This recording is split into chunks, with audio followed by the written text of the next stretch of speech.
नमः संस्कृताय महाकवि कालिदास प्रणीतम मेघदूतम पूर्व मेघ श्लोक चतुर्थ व्याख्या।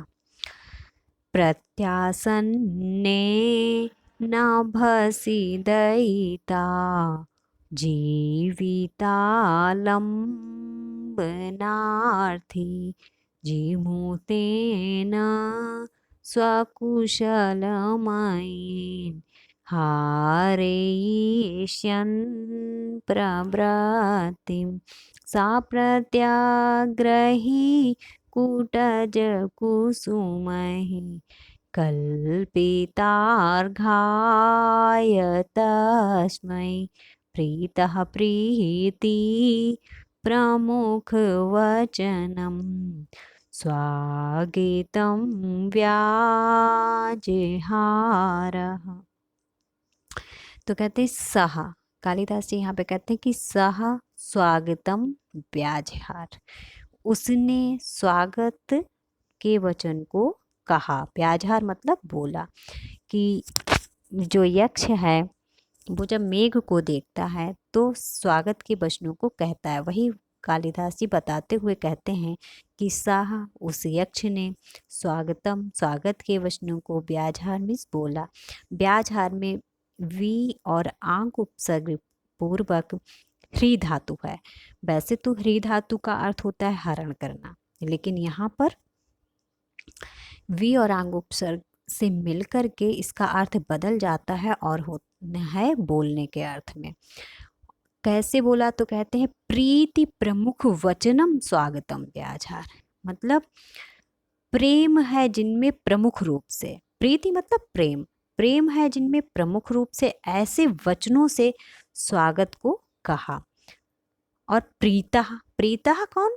सहा, मतलब वह यक्षा जो था उसने प्रेम पूर्वक प्रेम भरे वचनों से मेघ के लिए स्वागत कहा। और क्या किया? तो कालिदास जी कहते हैं कल्पितार्घाय तस्मै, तस्मै उस मेघ को कल्पित अर्घ दिया। क्या किया? कल्पित अर्घ उस मेघ को दिया। यहाँ पर कल्पिता अर्घाय में भी चतुर्थी विभक्ति है और तस्मै में भी चतुर्थी विभक्ति है।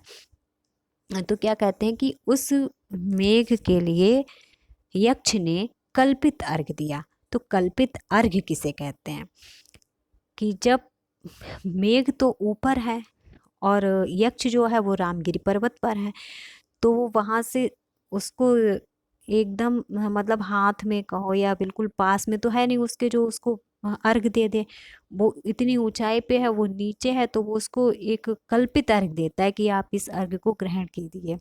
तो किससे कल्पित अर्घ दिया? तो कहते हैं सा प्रत्याग्रही कूटज कुसुमहि, तब सह उस यक्ष ने प्रत्याग्रही तुरंत ही तोड़े गए या ताजे तोड़े गए कुटज के कुसुमय मतलब फूलों से, कुटज के फूलों से उस मेघ को कल्पित अर्घ दिया। यहाँ पर प्रत्याग्रही में भी तृतीया विभक्ति का बहुवचन है और कुटज कुसुमय में भी तृतीया विभक्ति का बहुवचन है।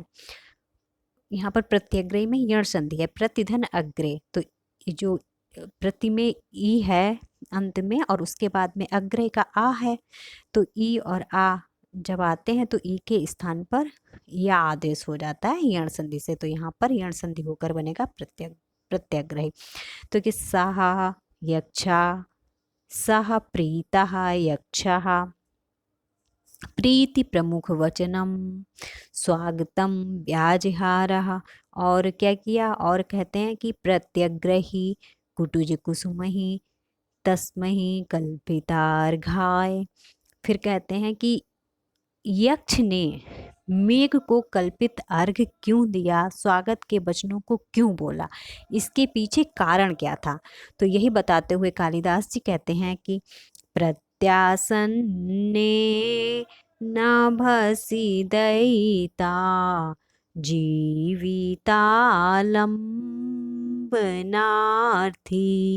जिमुतेन स्वकुशलमयीन् हारयिष्यन् प्रभृतिम्। कहते हैं कि दयिता जीविता लंबनार्थी। दयिता उसका अर्थ है मतलब अपनी प्रिया के। दयिता शब्द उसके लिए प्रयोग किया जाता है जब कोई किसी को बहुत ज़्यादा चाहता है, तो वो तब उस व्यक्ति के लिए जिसे वह बहुत चाहता है उसके लिए दयिता का प्रयोग किया जाता है। यक्ष अपनी यक्षिणी को बहुत ज़्यादा चाहता है, इसीलिए वह यक्षिणी के लिए दयिता शब्द का प्रयोग यहाँ पर कालिदास ने किया है। कहते हैं कि दयिता के जीवन का आलम्बनार्थी, मतलब दयिता के जीवन धारण करने का जो इच्छुक है। यक्ष ये चाहता है कि जब तक 1 साल के श्राप के बाद वह रामगिरी पर्वत से अलकापुरी यक्षिणी के पास पहुँचे, तब तक उसकी यक्षिणी अपने प्राणों को धारण किए रहे। यह यक्ष की इच्छा है। उसको डर है कि कहीं ऐसा ना हो उसकी विरह में यक्षिणी अपने प्राणों को त्याग दे, इसीलिए वह अपनी यक्षिणी के प्राणों को धारण करने का इच्छुक था। तो दयिता जीविता आलम्बनार्थी यहाँ पर यक्ष को बताया गया है। अगर आपका परीक्षा में प्रश्न आता है कि दयिता जीविता लंबनार्थी कहा, तो दयिता जीविता लंबनार्थी यक्षा। ठीक है, तो और क्या कहा है कि अपनी प्रिया के जीवन धारण करने के इच्छुक उस यक्ष ने जीमूतेन, मतलब मेघ के द्वारा। जीमूत का अर्थ होता है मेघ, और जीमूतेन में है तृतीया, तो जीमूतेन मतलब मेघ के द्वारा स्वकुशलमयन, अपनी कुशलता का, स्वकुशलमयन अपनी कुशलता का प्रवृत्तिम समाचार हारिष्यन में भेजने के लिए, क्योंकि वह चाहता है कि वह मेघ से अपनी यक्षिणी के पास में अपनी कुशलता का भी समाचार भेजते।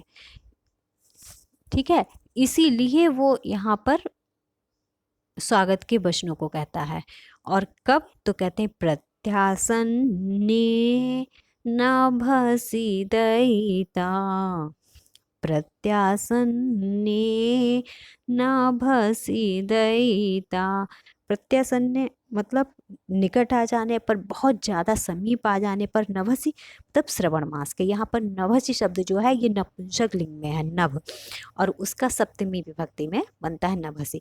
कि श्रावण मास के अत्यंत नज़दीक आ जाने पर अपनी प्रिया के जीवन धारण करने के इच्छुक उस यक्ष ने मेघ के द्वारा अपनी कुशलता के, स्वकुशलमयन अपनी कुशलता के प्रवृत्ति समाचार को हारिष्यन में भेजने की इच्छा से जो है वह उस मेघ का स्वागत करता है। ठीक है, और वो क्यों अपनी कुशलता का समाचार यक्षिणी के पास पहुंचाना चाहता है? क्योंकि यक्ष चाहता है कि कहीं उसकी यक्षिणी ये ना सोच ले कि पता नहीं इतने दिनों में यक्ष जीवित होगा या नहीं होगा, और कहीं इस भ्रम में कि हो सकता है अब यक्ष ना हो, वह अपने प्राणों को ना त्याग दे। इसीलिए यक्ष चाहता है कि वह अपनी यक्षिणी तक अपनी कुशलता का समाचार जो है वो भेज दे।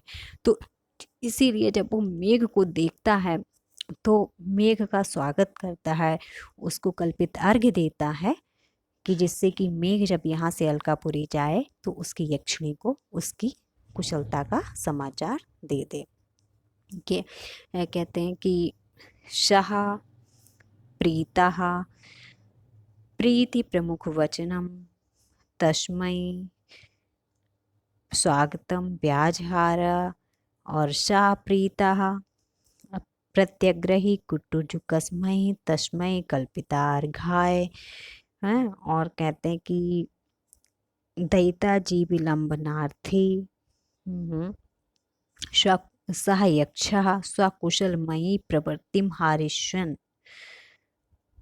दयिता जी विलंबनार्थी सह यक्षः जीमूतेन स्वकुशलमयी प्रवृत्तिम हारिष्यन्,